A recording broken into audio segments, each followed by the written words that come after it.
అందరికీ నమస్కారం.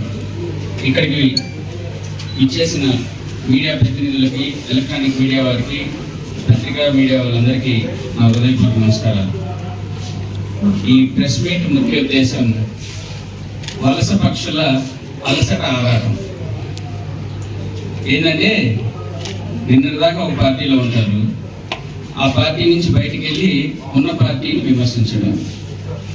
ఇది రాజకీయాల్లో సర్వసాధారణ విషయం అయినా దానికి కూడా ఒక స్థాయి ఉంటుంది, లిమిట్ దాటి మాట్లాడగలను.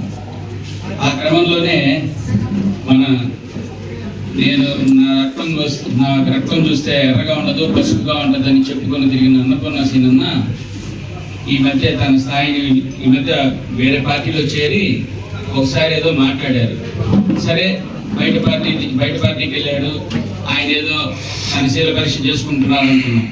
కానీ ఇటు పార్టీ నాయకత్వాన్ని కానీ నాయకత్వం ఈరోజు కావలి తెలుగుదేశం పార్టీ అభ్యర్థి మా నాయకులు శ్రీ కావ్య కృష్ణారెడ్డి గారి గురించి కానీ వ్యక్తిగత దూషణతోటి మాట్లాడుతున్నప్పుడు మాకు తప్పల.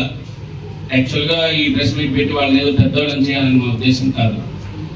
ఒక్కసారి ఆలోచించుకోవాల్సిన పార్టీ నాయకత్వం 9 ఎలక్షన్లు జరిగినాయి, నాయకులంతా ప్రతి ఎన్నికలకు నాయకుల్ని మారుస్తున్నారు అని చెప్పి నువ్వేదో విమర్శించావు. ఓకే, అది తర్వాత నువ్వు ఈ కావలిలో తెలుగుదేశం పార్టీ నాయకుడిగా పనిచేసావు. ఏ రోజన్నా 9 అసెంబ్లీ ఎలక్షన్లు జరిగినా, ఎన్నో మున్సిపల్ ఎలక్షన్లు జరిగినా ఒక్క వార్డు కానీ ఒక్క బూత్ కానీ తీసుకొని పనిచేసి మెజార్టీ తీసుకొచ్చిన సందర్భం ఏదైనా ఉంటే చెప్పు, మేము మర్చిపోయింది. ఏ రోజు లేదు. నేను తెలుగుదేశం పార్టీ అని చెప్పుకొని తిరిగావే తప్ప ఏ రోజు బాధ్యతాయుతంగా పార్టీలో పనిచేయాల. నీకెందుకన్నా తెలుగుదేశం పార్టీ నాయకత్వాన్ని విమర్శించే స్థాయి ఇది చెప్పు. తెలుగుదేశం ఎలక్షన్లకు ఒకసారి మారుస్తుంది అనేసి ఇక ఏదో మా కృష్ణారెడ్డి అన్న గారు మన పాదూరు అని ఆయన ఏదో కామెంట్ చేశారని మాట్లాడుతున్నారు.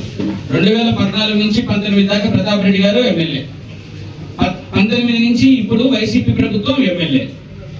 ఈ 5 సంవత్సరాల వైసీపీ ప్రభుత్వ కాలంలో ఎన్ని అరాచకాలు జరిగాయో వాళ్ళ మనస్సాక్షిగా తెలియాల. అంటే ఆయన నా దైవం, మా దేవుడు అని చెప్పుకున్న ఎన్టీఆర్ విగ్రహాన్ని కూల్చేసింది ఈ వైసీపీ ప్రభుత్వం కాదా? ఏమైపోయింది ఒకసారి మనసు తెచ్చుకున్నా. కేంద్ర ప్రభుత్వం ఈ కావలికి మంచినీటి పథకం పైలాన్ని 100 కోట్ల రూపాయలతోటి పైలాన్ని నిర్మిస్తే విధ్వంసం చేసింది ఈ వైసీపీ ప్రభుత్వం కాదా? మర్చిపోతే గుర్తు చేసుకున్నా. సీనియర్ పాత్రికేయుల మీద ఈ కావల్లో 2 సార్లు 3 సార్లు దాడులు జరిగినాయి. ఇదంతా మీ అందరికీ తెలుసు. ఇదంతా ఈ వైసీపీ ప్రభుత్వంలో కాదా? తెలుగుదేశం పార్టీ నాయకులపై వ్యక్తిగతంగా దాడులు జరిగినాయి. ఈ వైసీపీ ప్రభుత్వంలో కాదా? ఈరోజు అక్రమంగా మాలాంటి నాయకుల పైన, మాలాంటి కార్యకర్తల మీద, మా అన్నాడు నాయకులందరి మీద మామూలు కేసులు ఉన్నాయి, అట్రాసిటీ కేసులు ఉన్నాయి. అందులో నీ మీద కూడా ఏదో కొన్ని కేసులు ఉన్నాయి. నువ్వేం తప్పు చేసావు, నీ మీద కేసు ఉందో నీ మనసాక్షి తెలీదా? ఈ పార్టీని వదిలిపెట్టి వెళ్ళావు, అక్కడ ఉంటున్నావు. సరే, ఓకే, నీ పార్టీ నువ్వు నిజాయితీగా పని చేసుకో. వెళ్ళిన రోజు నుంచి ఒక పార్టీ నియోజకవర్గ స్థాయి నాయకుడి మీద వ్యక్తిగత దూషణ చేయడం ఎంతవరకు సబబు? అదేమన్నా అంటే 1982 నుంచి కృష్ణారెడ్డి గారు నాకు స్నేహితులు అంటే 1982 నుంచి ఈరోజు 2024 అంటే 42 సంవత్సరాల నుంచి ఆయనలో కనపడని అహంకారం, ఆయనలో కనపడని దుర్మార్గం నీకు ఆయన తెలుగుదేశం పార్టీ అభ్యర్థి అయిపోగానే కనపడిందా? ఆలోచించండి అన్న. ఇదంతా పబ్లిక్ గమనిస్తానే ఉంది. మీరు పార్టీ మారితే మారండి, మారిపోయారు, అయిపోయింది. ఒక పార్టీ నియోజకవర్గ స్థాయి నాయకుడిని మీ ప్రతాప్ రెడ్డి గారినేమో ప్రతాప్ అనకూడదంట, నువ్వు మాత్రం ఒక గల్లీ స్థాయో లేదో తెలీదు, పట్టణ స్థాయో లేదో తెలీదు, మేం పెంచాం. ఎన్టీఆర్ అభిమాని అన్నపూర్ణ సీనని మేం పెంచితే నువ్వు నాయకుడిలాగా చలామణి అయ్యావు. ఏ రోజు తెలుగుదేశం పార్టీ ఏ ఎన్నికల్లో నువ్వు నిజాయితీగా పనిచేసావో లేదో నీ మనస్సాక్షికి తెలుసు.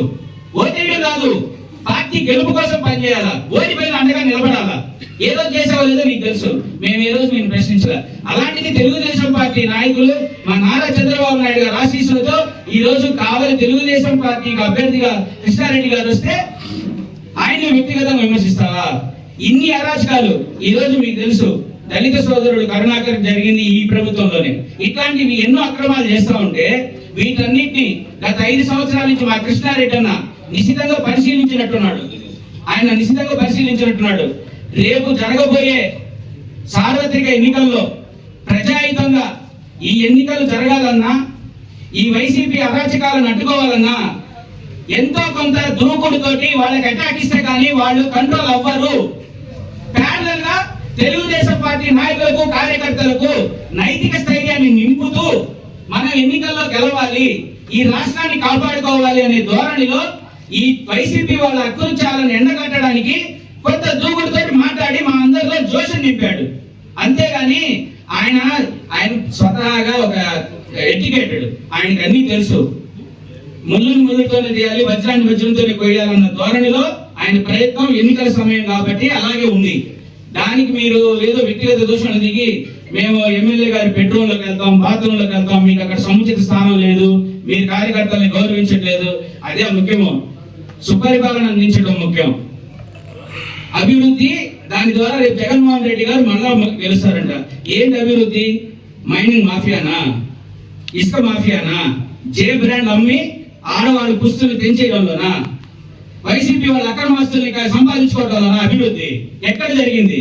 నువ్వు ఎన్టీఆర్ అభిమాని కదా, 5 రూపాయలు అన్నా క్యాంటీన్ తీసేశారు. దీనికి ఎన్టీఆర్ అభిమానిగా ఈరోజు వైసీపీలోకి వెళ్ళి ఏం సమాధానం చెప్తావు? ఇలాంటివి ఎన్ని జరిగినాయి? దయచేసి పార్టీ మారారు, ఏమైనా చేసుకోండి. అంతేగాని స్థాయికి మించి మా నాయకులను విమర్శిస్తే అది సబబు కాదు. ప్రజలు చూస్తూ మిమ్మల్ని క్షమించరని ఈ సభాముఖంగా తెలియజేసుకుంటున్నాను.